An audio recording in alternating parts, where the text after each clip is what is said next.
मोताळे साहेब लाडके आहेत तुमचे, हे मंडळांचे लाडके असतील मोताळे साहेब, त्यांना फ्री हँड देतात काही पण करा म्हणून.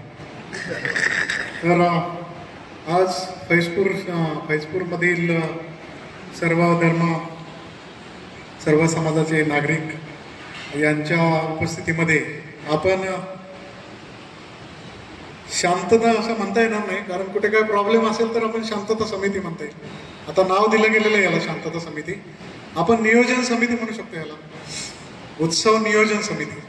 आपल्याला उत्सवाचं नियोजन करायचं आहे, त्याचे नियोजन समिती. काल पण जळगावमध्ये आमची मीटिंग झाली, त्याच्यात पण शांतता या शब्दावर आक्षेप घेतला गेला का, म्हणजे कुठे काही प्रॉब्लेम नसताना शांतता काय म्हणताय.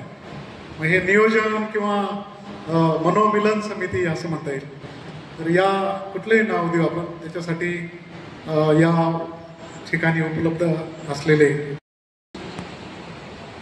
आवर्जून वेळात वेळ काढून हजर राहिलेले आमचे अपर पोलीस अधीक्षक नकाते साहेब, नगरपालिका सीओ, MSCBचे अधिकारी, सर्व गणेश मंडळांचे अध्यक्ष आणि पदाधिकारी.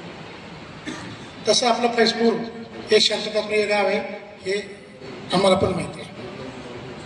इथं परत मीटिंग घेणं म्हणजे तुमच्यावर विश्वास दाखवणं असं होईल, परंतु ते सदोदित असं चालूच राहावं, अशीच अख्खी शांतता चालू राहावी. आणि मला तर असं वाटतं की थोडंसं लोभापोटी मी तुमच्याकडे ही मीटिंग घेतोय, ती म्हणजे याच्यासाठी की पूर्ण जिल्ह्यामध्ये फैजपूरसारखा शांतताप्रिय शांततेत कुठेच गणेशोत्सव झाला नाही, असं एक नामारूपाला यावं हा उत्सव, म्हणून आपण मीटिंग घेतोय.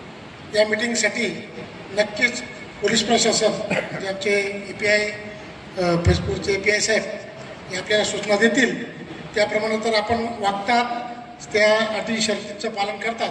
परंतु नगरपालिकेकडून सुद्धा आताच मुख्याधिकारी साहेब म्हटले की रस्त्याची डागडुगी असो, लाईटिंगची व्यवस्था असो, काही जे काही असेल अडथळे वगैरे खड्डे बुजवण्यापासून तर सगळं हा गणेशोत्सव कसा शांततेत पार पडेल याच्यासाठी त्या सगळे मदत करतील.